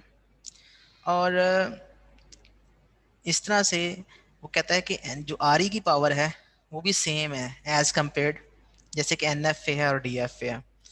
तो ये एक सर्कल बन रहा है कि every NFA can be converted into DFA, every DFA can be converted into RE, और every RE can be converted into equivalent NFA। तो ये अभी हमने पार्ट 1 किया है। कहता है कि इन तीनों की पावर सेम है, जिस लैंग्वेज के लिए हम RE बना सकते हैं उसके लिए हम NFA बना सकते हैं, उसके लिए हम DFA भी बना सकते हैं, और जिस लैंग्वेज के लिए हम NFA बना सकते हैं उसके लिए हम RE भी बना सकते हैं, उसके लिए DFA भी बना सकते हैं, और जिस लैंग्वेज के लिए हम DFA बना सकते हैं उसके लिए NFA बना सकते हैं, उसके लिए DFA बना। तो ये थ्योरम जो है बेसिकली उसके 3 पार्ट्स हैं। पार्ट नंबर 1 कहता है कि every NFA can be converted into DFA, जो आज हमने डिस्कस किया। अगर DFA हमारे पास एग्जिस्ट करता है तो हम उसको RE में भी कन्वर्ट कर सकते हैं, दिस इज पार्ट 2। और अगर हमारे पास RE एग्जिस्ट करता है, ठीक है, मतलब DFA एग्जिस्ट करता है तो हम उसको RE में कन्वर्ट कर सकते हैं, और अगर RE एग्जिस्ट करता है तो हम उसको NFA में कन्वर्ट कर सकते हैं, दिस इज पार्ट 3, ठीक है। तो ये 3 पार्ट्स हैं क्लीन थ्योरम के। तो इंशाल्लाह हम नेक्स्ट क्लास में पार्ट 2 और पार्ट 3 जो है वो डिस्कस करेंगे। सर तो वो स्टार को क्या बोलते हैं? ऑपरेटर कौन सा बोलते हैं? ये बेसिकली हमने रेगुलर एक्सप्रेशन में 3 तरह के हमने देखे थे ऑपरेटर्स। एक डॉट सर ऑपरेटर था which is called ji concatenation. एक हमने प्लस ऑपरेटर देखा था विच इज यूनियन, ठीक है। और एक हमने स्टार ऑपरेटर देखा था, इसको हम बेसिकली क्लीन क्लोजर कहते हैं, ठीक है। सो इसका स्पेलिंग देख लीजिएगा। सो ये बेसिकली क्लीन जो है ये बेसिकली ये क्लीन्स थ्योरम क्लीन साइंटिस्ट था उसके नेम पे है, ओके। सो ये 3 तरह के ऑपरेटर्स जो हैं वो हम RE में हम यूज़ करते हैं, जैसे कि ये है A+B स्टार। तो ये स्टार जो है इसकी बात कर रहा हूँ, इसको हम क्लीन क्लोजर भी कहते हैं, ठीक है। और ये क्लीन्स एक साइंटिस्ट का नाम था, उसके नेम पे इसका हमने नाम जो है वो क्लीन रखा था, ओके। सो इंशाल्लाह नेक्स्ट क्लास में हम यहाँ से दोबारा से स्टार्ट करेंगे कि हम किस तरह से DFA को RE में या RE को हम NFA में कन्वर्ट कर सकते हैं। तो फिर हमारा ये जो थ्योरम है, तो इसका मतलब ये है कि जो रेगुलर लैंग्वेजेस हैं, रेगुलर लैंग्वेजेस के लिए हम DFA भी बना सकते हैं, उसके लिए NFA भी बना सकते हैं, उसके लिए RE भी बना सकते हैं, ओके। और ये भी प्रूफ है, क्यों, ये भी प्रूफ करेंगे कि DFA NFA बनी हो तो DFA बना सकते हैं, DFA बनी हो तो RE बना सकते हैं, RE बना हो तो NFA बना सकते हैं। तो ये हम प्रूफ करेंगे इंशाल्लाह। Thank you so much for joining the class. कोई क्वेश्चन है तो आप पूछ लें। मैंने प्रोजेक्ट के बारे में बताना था आपको। जी जी। हाँ, तो ये आप प्रोजेक्ट में लिस्ट नंबर 1 जो है उसका सिंपल सा 3 प्रोजेक्ट्स बन गए। पहला प्रोजेक्ट ये है कि कन्वर्ट NFA इनटू DFA, ये एक प्रोजेक्ट है, ठीक है, कि आपको NFA दिया जाए, आप उसको DFA में कन्वर्ट करें। अब NFA जो है वो क्या है, वो बेसिकली क्या है, वो एक ग्राफ है, ठीक है। तो ग्राफ को हम किस तरह से रिप्रेजेंट कर सकते हैं, ट्रांजिशन ग्राफ में, इस तरह से, ठीक है, ट्रांजिशन टेबल में। जैसे कि मैंने कहा था कि स्टेट नंबर X1 है, अगर A रीड करेंगे तो हम इधर जाएंगे, X2 पे जाएंगे, अगर B रीड करेंगे तो X3 पे जाएंगे, एंड सो ऑन। तो ये आप डेटा स्ट्रक्चर स्टोर कर सकते हैं, इस तरह से डेटा स्ट्रक्चर इसके लिए बना सकते हैं, DS। यस सर, बन सकता है। तो आपको बेसिकली NFA जो है वो एज ए इनपुट इस तरह से दिया जाए, ठीक है, जिसमें आपके पास स्टेट्स हों, लेबल्स हों, ठीक है, और ट्रांजिशंस हों। तो ट्रांजिशन की फॉर्म, ट्रांजिशन टेबल की फॉर्म में हम एज ए इनपुट दें। आप एक फाइल बना सकते हैं जिससे हम ये रीड कर सकते हैं, या कोई भी फॉर्मेट जो आपको सूट करता है जिसमें हम एज ए इनपुट दे सकते हैं। एक इनपुट ये भी हो सकती है कि आप कहें कि जी एंगल ब्रैकेट x1, x से अगर हम a रीड करें तो हम x2 पे जा सकते हैं, मतलब ये पहला आप a को कंसिडर करें, और b रीड करें तो x3 पे जा सकते हैं, कॉमा। तो ये पूरा का पूरा एक ग्राफ है, एक नोड है।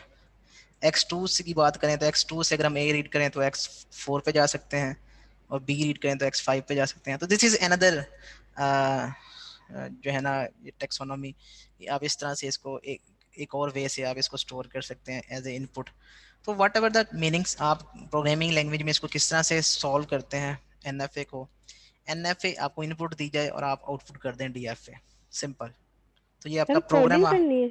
कोडिंग करनी है। You have to make a code जो कि NFA को एज ए इनपुट ले,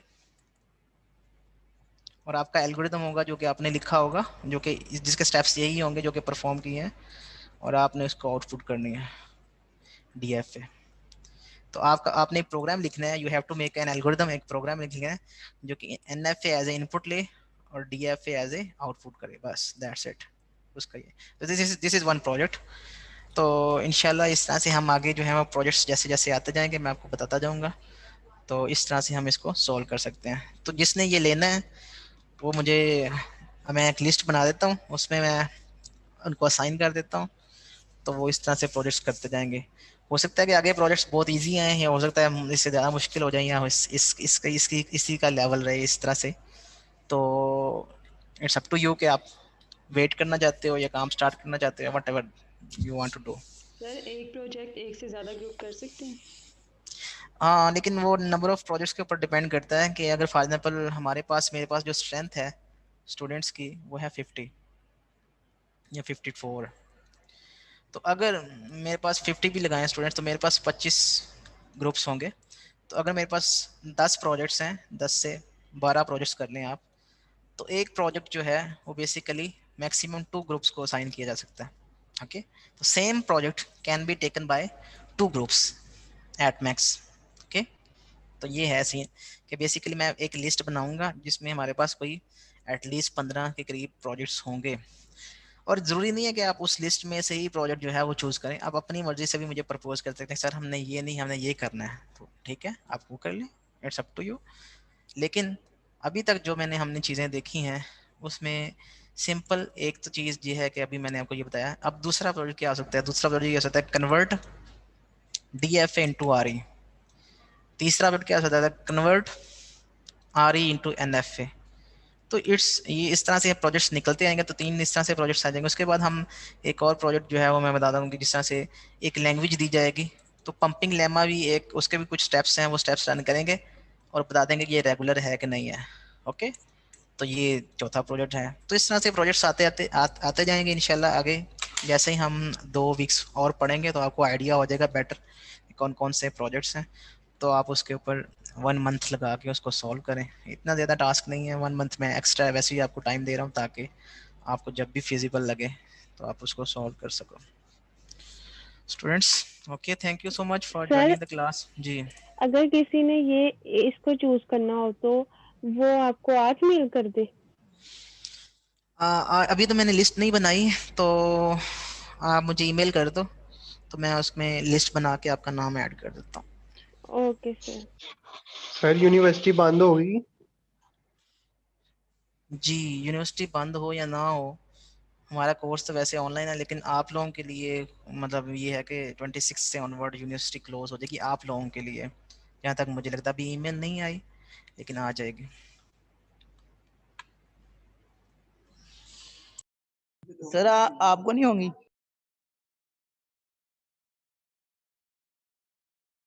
हाँ, मुझे अभी इसका आइडिया नहीं है, अभी ईमेल नहीं आई। तो जैसे ही कोई इंटीमेशन आता है यूनिवर्सिटी के एडमिनिस्ट्रेशन की तरफ से, तो मैं आपको बता दूंगा कि हमें छुट्टियां हो रही हैं कि नहीं हो रही। लेकिन आप लोगों को मेरे मोस्ट प्रोबेबली जो है वो 26 से ऑनवर्ड आपको बिल्कुल फ्री हो जाएंगे। आप होम लर्निंग करेंगे आपको ऑनलाइन ही क्लासेस जो है वो डिलीवर होंगी और आप सब कुछ जो है वो घर पे बैठ के कर रहे होंगे, तो आपको आने की ज़रूरत नहीं होगी। सर ग्रुप मेंबर्स का बता देंगे। ग्रुप आपने ही बनाने हैं, आपने अपना पार्टनर का बताना है कि ये आपके पास ये 2 ग्रुप मेंबर्स हैं, मैं और कोई और साथ में मिला के। तो आप मुझे, अब मैं आपको लिस्ट शेयर करता हूँ, उसमें आपने ऐड कर देने हैं कि आपके ग्रुप मेंबर्स कौन से हैं, और आप साथ में प्रोजेक्ट टाइटल जो है वो हम आप खुद से भी प्रपोज कर सकते हैं। आप थोड़ा सा सर्च सर करें कि मैक्सिमम इसके 2 ऊपर। होंगे या ज्यादा भी हो सकते हैं, 3 भी हो सकते हैं? नहीं, 2 ही रखेंगे। उसकी रीज़न ये है कि 3 करेंगे ना तो फिर ये है कि काम नहीं करते स्टूडेंट्स ना, तो इस एक बंदा तरह काम के करता है, हमारे 2 नहीं करते। सर इस तरह ओएस के के ऊपर है बाकी सर। बाकी सब्जेक्ट्स में मिल जाने पे इस तरह ये होगा कि 3 पे डिवाइड हो जाएगा इजीली, पांचों सब्जेक्ट्स हो जाएंगे। नहीं नहीं, वो मुझे दूसरे सब्जेक्ट्स का नहीं है, मैंने तो अपने सब्जेक्ट्स का देखना है कि इसमें आपकी मैक्सिमम लर्निंग हो। ठीक है, सो आप घर पे हैं, आप मैक्सिमम अपना जो टाइम है वो यूटिलाइज करें, स्टडीज़ के ऊपर फोकस रखें इंशाल्लाह, ताकि आपके अच्छे अच्छे ग्रेड्स आएँ। कोशिश ये है कि इसमें आपको और ज़्यादा अच्छे ग्रेड्स दिए जाएँ ताकि आप जो है वो सेटिस्फाई हों सर अपने ग्रेड से। आपकी जी, ग्रेडिंग क्या है? ए की मतलब कहाँ से स्टार्ट हो रही है, और ए माइनस की लाइक इस तरह थोड़ा बता दें। वो अभी वो बेसिकली होता है रिलेटिव ग्रेडिंग होती है कि फॉर एग्जांपल अगर 85% है मार्क्स किसी स्टूडेंट्स के, 85, ठीक है, तो ठीक। मैंने, हाँ, तो उस केस में भी ये है कि अगर वही टॉपर है तो उसका ए ग्रेड है, ठीक है, A+ ग्रेड है उसका, और उसके नीचे जो है वो 83 82 वाले आ रहे हैं एंड सो ऑन। ठीक है, तो बेसिकली मैं एक स्लॉट बना लेता हूँ ना, फॉर एग्जांपल यहाँ पे बहुत सारे 81 81 81 आ रहे हैं, 81 आ रहे हैं, तो एक ही स्लॉट में आ जाएंगे, तो इनका सबका ग्रेड जो है वो A+ होगा। ठीक है, या ए होगा, A+ का मतलब एक ही है कि 4 GPA। तो उसके बाद अगर ये एकदम से वो आ जाते हैं 79 के ऊपर, तो टू का डिफरेंस हो गया ना यहाँ पे। जब 2 का डिफरेंस हो गया तो ये वाला ग्रुप जो है नेक्स्ट ग्रुप बनेगा ऐसे 77, वो सारे बच्चों का है 77.5 है एंड सो ऑन, ये सारे के सारे ग्रुप जो है वो उनका ये माइनस होगा। तो ऐसे वो ग्रुपिंग होती है, इट्स ऑल अबाउट रिलेटिव कि आप कैसे जो है वो अपना का जो है ना एंड करते हो अपना कैलकुलेशन वगैरह ओके सारी। सर। ठीक है, तो ये रिलेटिव अभी मैं बता नहीं सकता, लेकिन मैं आपको एक हिंट दे रहा हूँ कि इस तरह से होती है कि स्लॉट्स बनती हैं और जिस स्लॉट में मैक्सिमम जितने मर्जी हो, इसमें ज़रूरी नहीं है कि इसमें अगर सबके 85 ही आ रहे हैं यहाँ पे, ठीक है, और उनकी एक ही स्लॉट बन जाएगी 20 स्टूडेंट्स की, तो उन सबको ए मिल जाएगा। ठीक है, तो इट ऑल अबाउट इस तरह से हम इसको देख रहे होते हैं। Okay sir. Thank you so much, अल्लाह हाफिज़।